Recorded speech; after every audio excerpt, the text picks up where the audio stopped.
തേനിലും മധുരം വേദമല്ലാതിന്നേതുണ്ടു ചൊൽത്തോഴ. തേനിലും മധുരം വേദമല്ലാതിൻ. ദൈവനാമത്തിന് മഹത്വം ഉണ്ടാകട്ടെ. ഞാൻ സുവിശേഷകൻ ജയ്മോൻ കഞ്ഞുകുഴി. എല്ലാ പ്രിയപ്പെട്ടവർക്കും ക്രിസ്തു യേശുവിൻ്റെ നാമത്തിലുള്ള എൻ്റെ സ്നേഹവന്ദനം അറിയിക്കുന്നു. കഴിഞ്ഞ പ്രാവശ്യം എബ്രായ ബൈബിളിനെ കുറിച്ച് അഥവാ തനാക്കിനെ കുറിച്ച് അതിൻ്റെ വിശദീകരണവും വിഭജനവും എന്നുള്ള നിലയിൽ കുറച്ച് ഭാഗങ്ങൾ ചിന്തിക്കുവാനായിട്ട് ദൈവം കൃപ നൽകി. അതിൻ്റെ ആദ്യ ഭാഗമായിരിക്കുന്ന തനാക്കിൻ്റെ ആദ്യ ഭാഗമായിരിക്കുന്ന 5 പുസ്തകങ്ങളായിരിക്കുന്ന തോറയെ സംബന്ധിച്ചാണ് ചിന്തിക്കുവാനായിട്ട് ഇടയായി തീർന്നത്.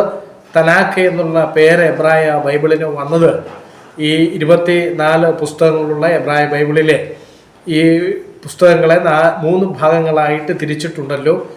അതിൽ ആദ്യത്തെ 5 പുസ്തകത്തെ തോറ എന്നും, രണ്ടാമത്തെ 8 പുസ്തകങ്ങളെ നബീം എന്നും, മൂന്നാമത്തെ 11 പുസ്തകങ്ങളെ കെത്തുബും എന്ന പേരിലുമാണ് അറിയപ്പെടുന്നത്. അപ്പോൾ ഈ 3 ഗണത്തിലെ ആദ്യ വാക്കുകളെ ചേർത്തിട്ടാണ് തനാക്ക് എന്നുള്ള പേര് എബ്രായ ബൈബിളിന് ഉണ്ടായിട്ടുള്ളത്.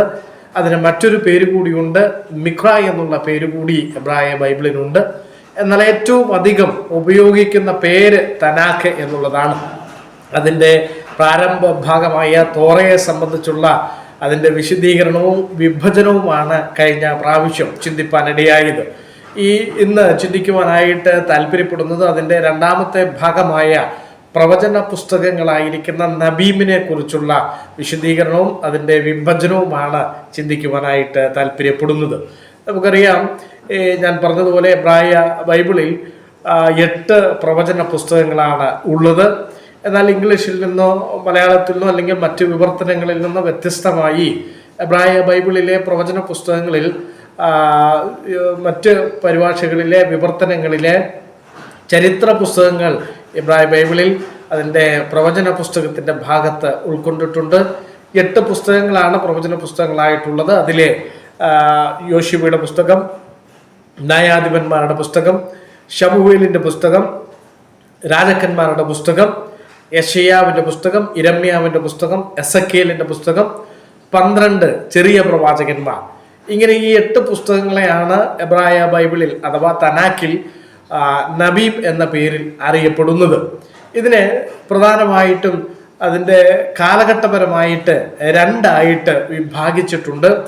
അതിനെ മുൻകാല പ്രവാചകന്മാർ എന്ന നിലയിൽ ഫോർമർ പ്രോഫറ്റ്സ് എന്നും, അല്ലെങ്കിൽ എബ്രായ ഭാഷയിൽ നവീം റഷനീം എന്ന പേരിലുമാണ് അത് അറിയപ്പെടുന്നത്. അതിന് ആദ്യത്തെ 4 പുസ്തകങ്ങളാണ്, അഥവാ യോശുവയുടെ പുസ്തകം, ന്യായാധിപന്മാരുടെ പുസ്തകം, അതുപോലെ ശമൂവേലിൻ്റെ പുസ്തകം, രാജാക്കന്മാരുടെ പുസ്തകം. ഈ 4 പുസ്തകങ്ങളെ നവീം റഷനീം എന്ന എബ്രായ ഭാഷയിലും ഫോർമർ പ്രോഫറ്റ്സ് എന്നുള്ള നിലയിൽ ഇംഗ്ലീഷിലും അതിനെ വിഭാഗിച്ച് നമുക്ക് മനസ്സിലാക്കാനായിട്ട് സാധിക്കുന്നുണ്ട്. ഇനി അതിൻ്റെ രണ്ടാമത്തെ ഭാഗം ലേറ്റർ പ്രോഫറ്റ്സ് എന്നുള്ള നിലയിലാണ്, അഥവാ പിൽക്കാല പ്രവാചകന്മാർ. യെശയ്യാ പ്രവചനം, യിരെമ്യാ പ്രവചനം, എസെക്കിയേൽ പ്രവചനം, അതുപോലെ 12 ചെറിയ പ്രവാചകന്മാർ. ഈ 4 പുസ്തകങ്ങളെ എബ്രായ ഭാഷയിൽ നവീം അഹ്റോനീം എന്നുള്ള നിലയിലാണ് അറിയപ്പെടുന്നത്. ഞാൻ പറഞ്ഞല്ലോ, 2 ഭാഗമായിട്ട് പ്രവചന പുസ്തകങ്ങളെ കാലഘട്ടപരമായിട്ട് മനസ്സിലാക്കുന്നു. നവീം റഷനീം അഥവാ മുൻകാല പ്രവാചകന്മാർ, 2 നവീം അഹ്റോനീം അഥവാ പിൽക്കാല പ്രവാചകന്മാർ എന്നുള്ള നിലയിലാണ് അതിനെക്കുറിച്ച് നമ്മൾ മനസ്സിലാക്കുന്നത്. ഇനി അതിൻ്റെ ഈ വിശദാംശത്തിലേക്ക് ഒന്ന് പ്രവേശിക്കുവാനായിട്ട് താല്പര്യപ്പെടുകയാണ്. അതിലെ ഫോർമർ പ്രോഫറ്റ്സ് അഥവാ മുൻകാല പ്രവാചകന്മാർ എന്നുള്ള നിലയിൽ, അഥവാ നവീം റുഷനീം എന്നുള്ള നിലയിൽ 4 പുസ്തകങ്ങളാണ്. ആദ്യത്തെ പുസ്തകമാണ് യോശുവയുടെ പുസ്തകം.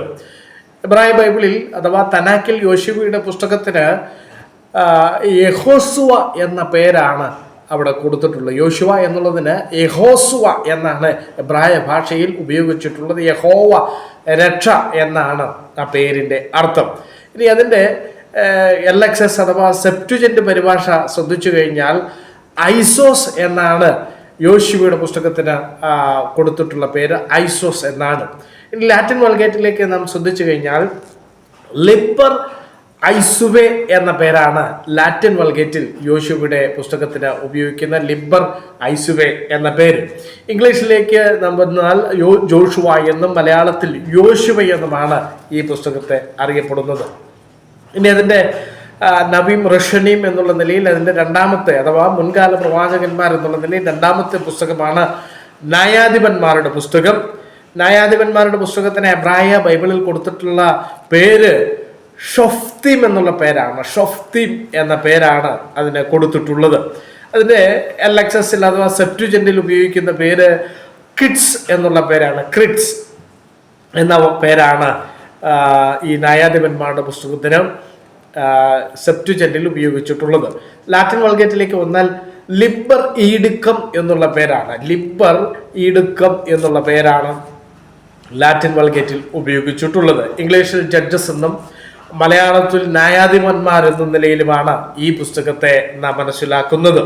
ഇനി മൂന്നാമത്തെ പുസ്തകമായ ശമൂവേലിൻ്റെ പുസ്തകം നാം മനസ്സിലാക്കുമ്പോൾ ഇംഗ്ലീഷിലോ മലയാളത്തിലോ അല്ലെങ്കിൽ മറ്റിതര പരിഭാഷകളിലൊക്കെ 1ഉം 2ഉം ശമൂവേലിൻ്റെ പുസ്തകം എന്നുള്ള നിലയിലാണ് അറിയപ്പെടുന്നതെങ്കിൽ എബ്രായ ബൈബിളിൽ ഇതൊരൊറ്റ പുസ്തകമായിട്ടാണ് ഉൾക്കൊണ്ടിട്ടുള്ളത്.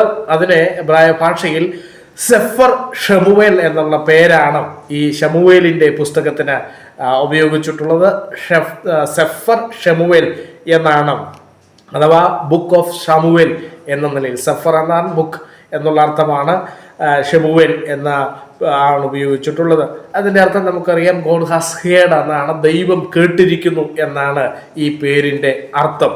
അതിന് ഇനി അതിൻ്റെ LXSൽ അഥവാ സെപ്റ്റുജന്റിലേക്ക് നമ്മൾ വരികയാണെങ്കിൽ സാമുയേൽ എന്ന പേരാണ് അവിടെ ഉപയോഗിച്ചിട്ടുള്ളത്. സാമുയേൽ എന്ന പേരാണ് ഗ്രീക്ക് ഭാഷയിൽ ഉപയോഗിച്ചിട്ടുള്ളത്.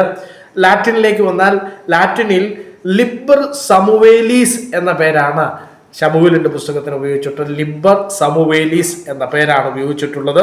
ഇംഗ്ലീഷിൽ സാമുവൽ എന്നും മലയാളത്തിൽ ശാമുവേൽ എന്നും നാം അതിനെക്കുറിച്ച് മനസ്സിലാക്കുന്നു.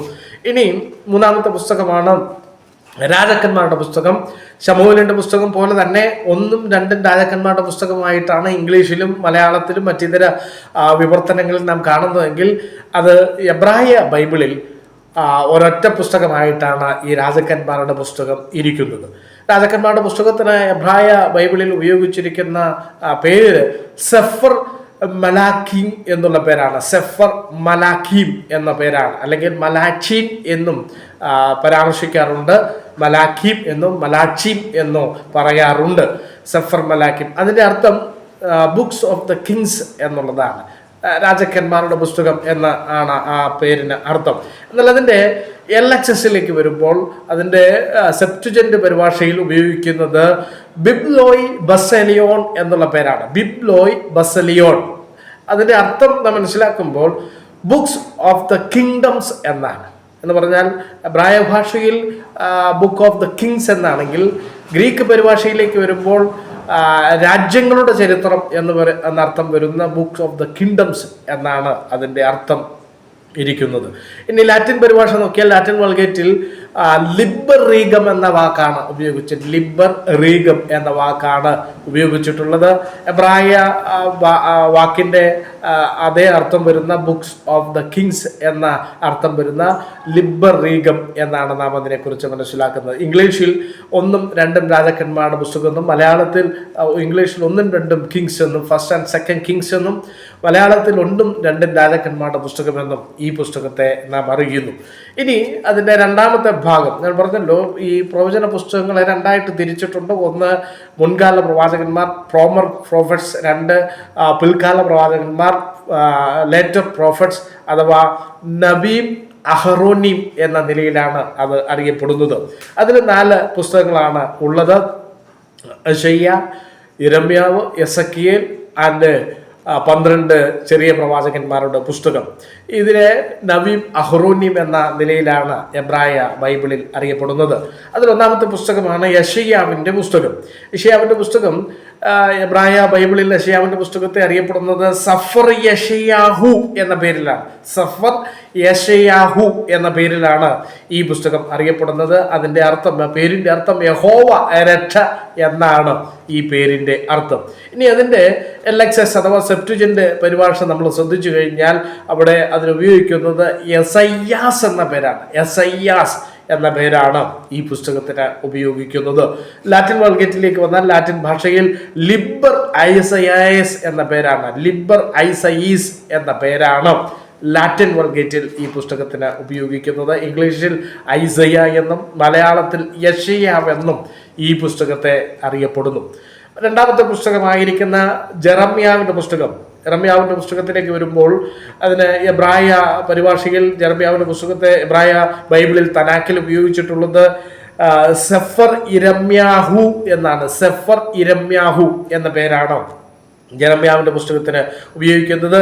അതിൻ്റെ അർത്ഥം യഹോവ ഉയർത്തുന്നു എന്നർത്ഥം വരുന്ന ആ പേരാണ് ഈ യെരമ്യാവിൻ്റെ പുസ്തകത്തിന് ഉള്ളത്. അതിൻ്റെ LXSലേക്ക് വരുമ്പോൾ ഇരമ്യാസ് എന്ന പേരാണ് അതിന് ഉപയോഗിച്ചിട്ടുള്ളത്. ഇരമ്യാസ് എന്ന പേരാണ് യെരമ്യാവിൻ്റെ പുസ്തകത്തിന് LXSൽ അഥവാ സെപ്റ്റുജന്റിൽ ഉപയോഗിച്ചിട്ടുള്ളത്. ലാറ്റിൻ വൾഗേറ്റിൽ നാം ശ്രദ്ധിച്ചു കഴിഞ്ഞാൽ ലിബർ ജെറമിയാസ് എന്ന പേരാണ്. ലിബർ ജെറമിയാസ് എന്ന പേരാണ് ലാറ്റിൻ വൾഗേറ്റിൽ ഉപയോഗിച്ചിട്ടുള്ളത്. ഇംഗ്ലീഷിൽ ജെറമ്യ എന്നും മലയാളത്തിൽ ഇരമ്യാവ് എന്നുമാണ് ഈ പുസ്തകത്തിൻ്റെ പേര്. നവീം അഹറോനിമിലെ രണ്ടാമത്തെ പുസ്തകമാണ് ജെറമ്യാവിൻ്റെ പുസ്തകം. ഇനി മൂന്നാമത്തെ പുസ്തകം, നവീം അഹറോനിലെ മൂന്നാമത്തെ പുസ്തകമാണ് എസക്കിയേലിൻ്റെ പുസ്തകം. അതിൻ്റെ എബ്രായ ബൈബിളിൽ അഥവാ തനാക്കിൽ ഈ പുസ്തകത്തെ അറിയപ്പെടുന്നത് യഹസ്കേൽ എന്നുള്ള പേരിലാണ്. യഹസ്കേൽ എന്ന പേരിൽ യഹോവ സ്ട്രെങ്തൻ, ദൈവം ശക്തൻ എന്നുള്ള അർത്ഥം വരുന്ന യഹസ്കേൽ എന്ന പേരാണ്. ഗ്രീക്കിലേക്ക് വരികയാണെങ്കിൽ ഗ്രീക്കിൽ ഉപയോഗിക്കുന്നത് ഐസക്കിയേൽ എന്നാണ്. ഐസക്കിയേൽ എന്ന പേരാണ് ഗ്രീക്കിൽ ഈ പുസ്തകത്തെ അറിയപ്പെടുന്നത്. ഇനി ലാറ്റിൻ ഭാഷയിൽ അതിനെ ഉപയോഗിക്കുന്നത് ലിബർ ഇസക്കിയേൽ എന്നുള്ള വാക്യാണ്. ലിബർ ഇസക്കിയേൽ എന്നാണ് ലാറ്റിൻ ഭാഷയിൽ ഈ പുസ്തകം അറിയപ്പെടുന്നത്. മലയാളത്തിൽ ഇംഗ്ലീഷിലേക്ക് വരുമ്പോൾ എസക്കിയേൽ എന്നും മലയാളത്തിലേക്ക് വരുമ്പോൾ എബ്രായ പേരിനോട് വളരെ പ്രാധാന്യം പുലർത്തുന്ന യഹസ്കേൽ എന്ന പേരാണ് മലയാളത്തിൽ ഉപയോഗിച്ചിട്ടുള്ളത്. ഇതാണ് അതിൻ്റെ മൂന്നാമത്തെ പുസ്തകത്തെക്കുറിച്ച് നാം മനസ്സിലാക്കുന്നത്. ഇനിയും ഇതിൻ്റെ രണ്ടാമത്തെ പിൽക്കാല പ്രവാചകന്മാരുടെ പുസ്തകത്തിലെ അവസാനത്തെ പുസ്തകമായ അഥവാ നാലാമത്തെ പുസ്തകമാണ് ദ 12 പ്രോഫറ്റ്സ് എന്നുള്ള നിലയിൽ നാം മനസ്സിലാക്കുന്നത്. 12 ചെറിയ പ്രവാചകന്മാരുടെ പുസ്തകത്തെ ഒരൊറ്റ പുസ്തകമായിട്ടാണ് എബ്രായ ബൈബിളിൽ ഉൾക്കൊണ്ടിട്ടുള്ളത്.